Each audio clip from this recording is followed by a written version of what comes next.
The Lord be with you. And with your spirit. A reading from the Holy Gospel according to St. Luke. Glory to you, O Lord.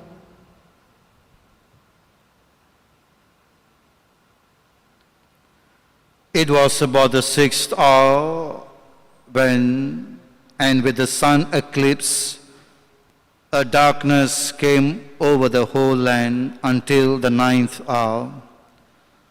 The veil of the temple was torn right down the middle. And when Jesus had cried out in a loud voice, he said, "Father, into your hands I commit my spirit." With these words, he breathed his last.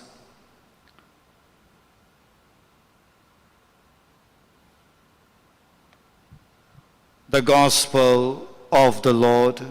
Praise to you, Lord Jesus Christ.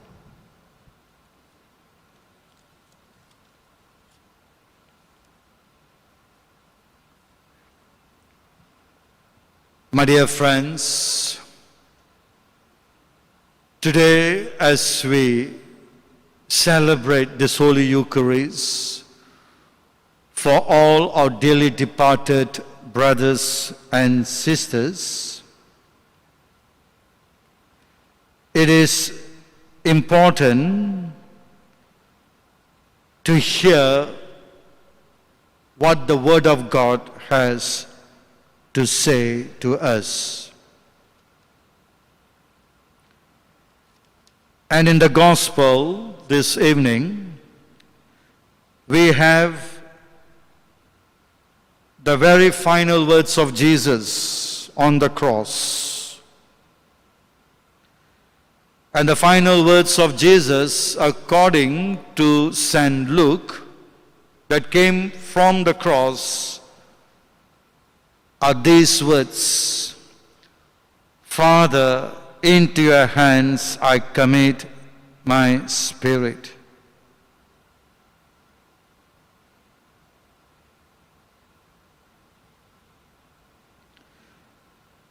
And I believe this is a very powerful words that Jesus said from the cross.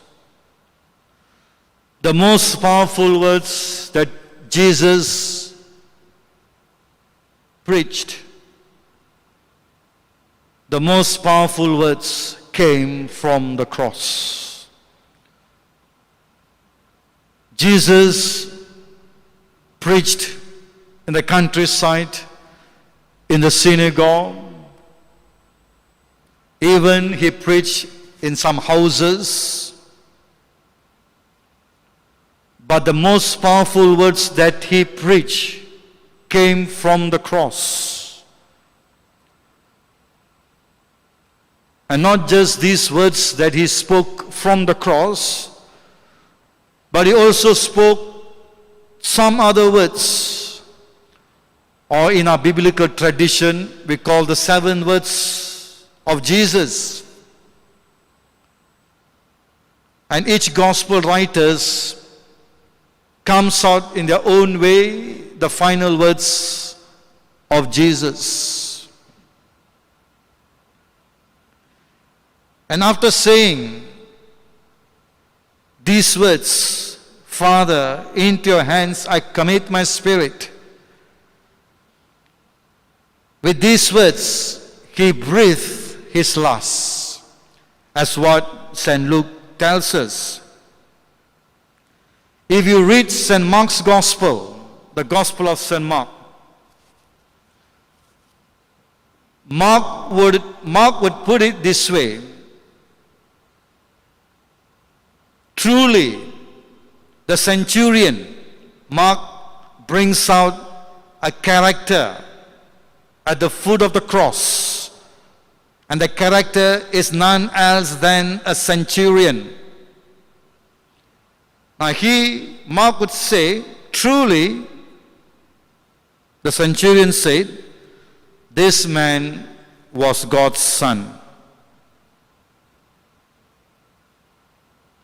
In other words, according to the Gospel of Mark, all that Jesus spoke, that Jesus preached, that Jesus carried out his work of healing, all those works and preaching came to a climax at the foot of the cross when the centurion said, truly this man was God's son. A very powerful statement that the centurion makes. A centurion, not a Jew. This man was God's son. A very powerful testimony the centurion is making at the death of Jesus.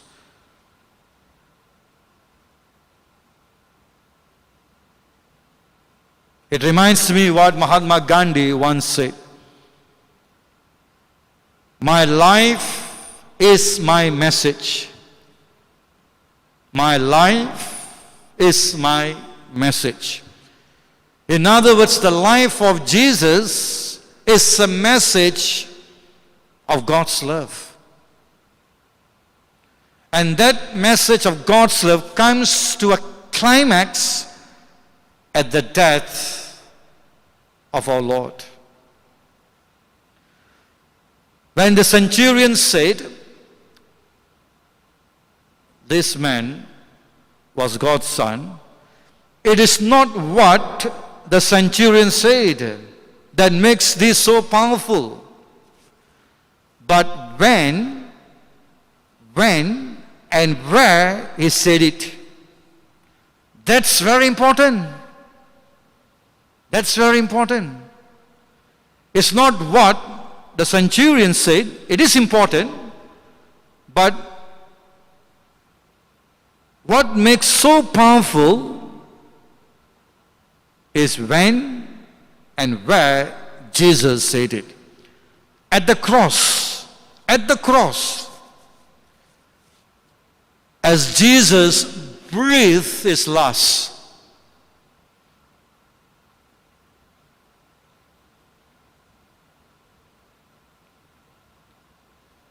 at this moment of sheer and utter hopelessness, this centurion comes to faith and experiences hope.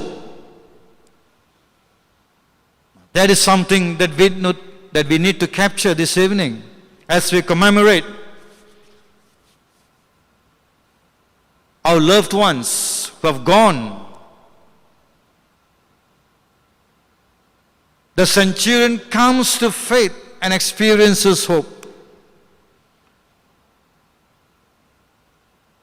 at the death of Jesus. My dear friends, what makes Christianity so powerful is not Christ's victory over death, but the Son of God's willingness to die in the first place. The willingness to die. If you have read today's gospel text that we have on this day, on Monday, 19th Monday of Ordinary Time, if we have read the gospel according to St. Matthew, remember what Jesus said? He spoke about his martyrdom. He spoke about what is awaiting for him in Jerusalem. What he will go through, what he will experience. He spoke openly about his death, about his suffering, about his pain. Openly to his disciples. As what has been said in Matthew's Gospel on this 19th Sunday of Ordinary Time,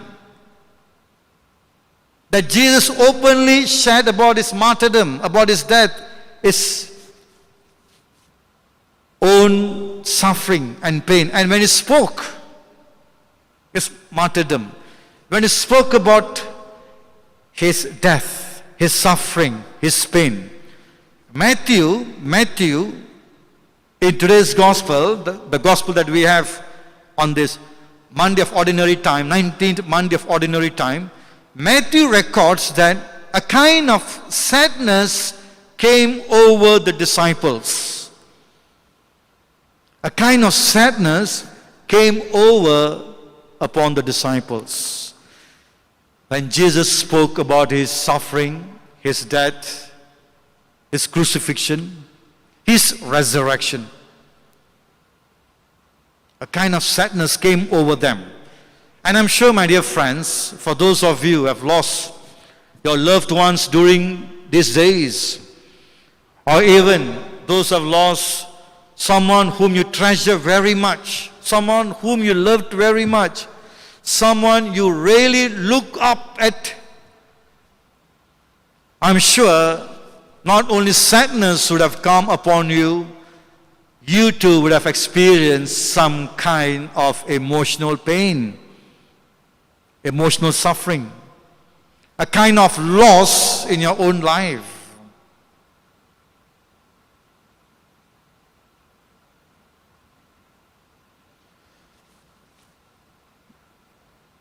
My dear friends, what makes Christianity, again, I'm saying, so powerful is not Christ's victory over death, but the Son of God willingness to die in the first place, to commit his spirit into his Father's hands and breathe his last. Breathe his last. It is at the cross where we experience the depths of God's love for us. It is at the cross where we experience the depths of God's love for us. So if it is your cross that you are crying over because of someone you love has passed on, remember that it is in the cross, whatever cross that you're experiencing now, it is there that you will experience the depths of God's love. The empty tomb and the resurrection simply affirms what the crucifixion accomplished. The empty tomb and the resurrection simply affirm what the crucifixion accomplished. In other words, there can be no resurrection, there can be no life if there is no cross, if there is no crucifixion. In order for us or for our loved ones to enjoy the oneness with God, the crucifixion has to take place. Because without crucifixion, there can be no resurrection. The resurrection brings us true joy because the cross brings us true love. There is no greater love and no greater gift than what was given to us on the cross. When the Son of God committed his spirit to the Father and breathed his last for us. The Son will live again. He will breathe again. And he will breathe that same spirit on us. That day will come. But first, Jesus must breathe his last. And all of us must one day do that too.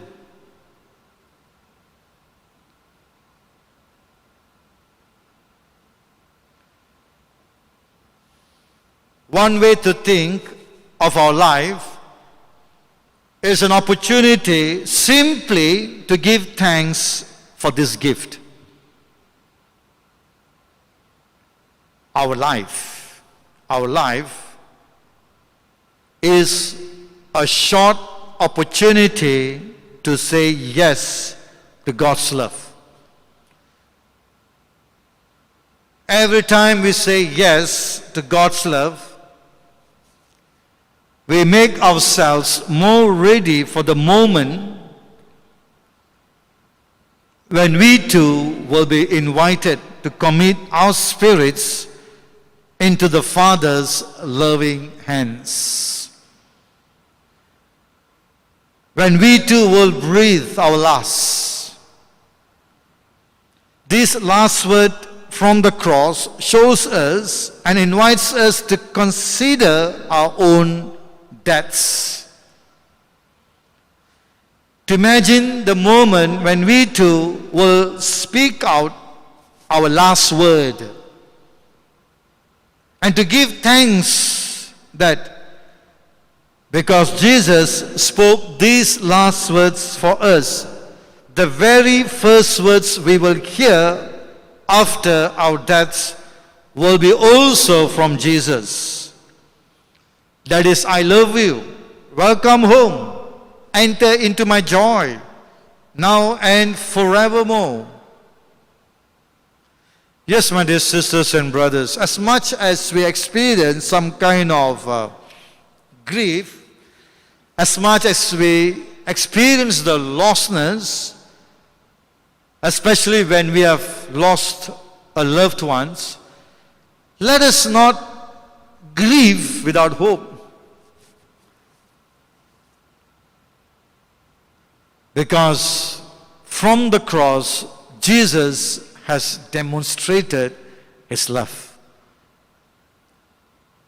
That there is hope and there is new life. As human, we find it difficult of letting go of our loved ones. As humans, we find it difficult to bid our farewell to our loved ones. And it is very normal for any one of us to have that kind of experience of letting go of someone whom we love, whom we treasure, who has been there for us all throughout our life, all throughout our journey, in our ups and downs. That person, that individual has been there for us. So we find it difficult of letting go. It's not easy. It is never easy. And it will never be easy. But one of the greatest gifts we can offer our family and friends is helping them to die well. That's important. Sometimes they are ready to go to God, but we have a hard time letting them go. Isn't it?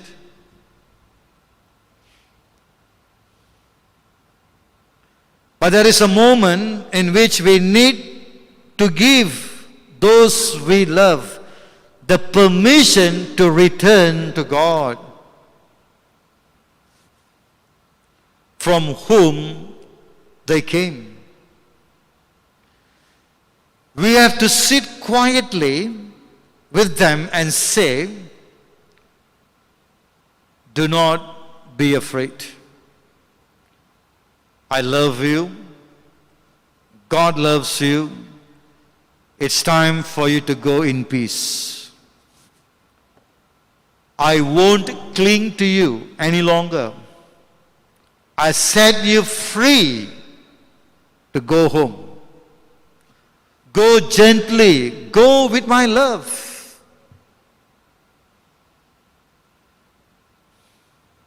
Saying this from our heart is a true gift. It is the greatest gift love can give. When Jesus died, he said, Father, into your hands I commit my spirit.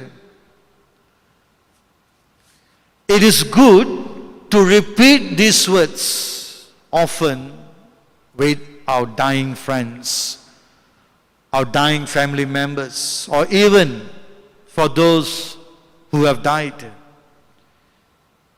It is good for us to sit quietly and keep on repeating these words of Jesus.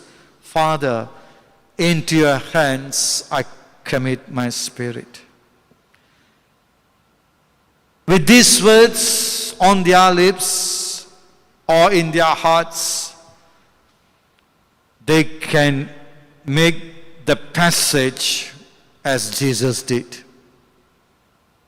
Because they are going to a far better place.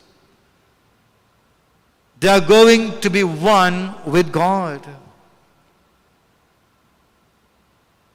They are going to go and receive the reward that God has prepared them. But if we are unable to let go of them, then how are they going to take on that journey? If we keep on going to cling on them, how are they going to be one with God? So, my dear friends, this evening, as we celebrate this Holy Mass, as we remember all our loved ones, especially those who have died, let us pray. Let us pray for them. And one of the ways that we can do is the spiritual works of mercy, as what the church teaches us, to pray for them. To pray for them.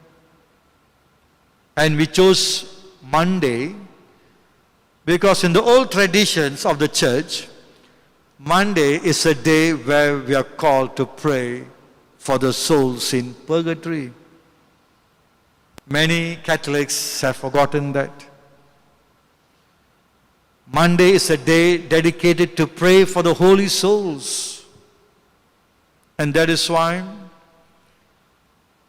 we chose this date to celebrate this Holy Mass, to commemorate all our deceased family members and friends, parishioners and relatives, all our loved ones.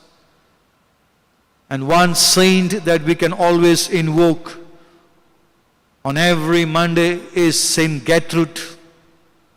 I'm not sure whether you have heard this saint or not, but Saint Gertrude is the patron saint, especially when we pray for the souls.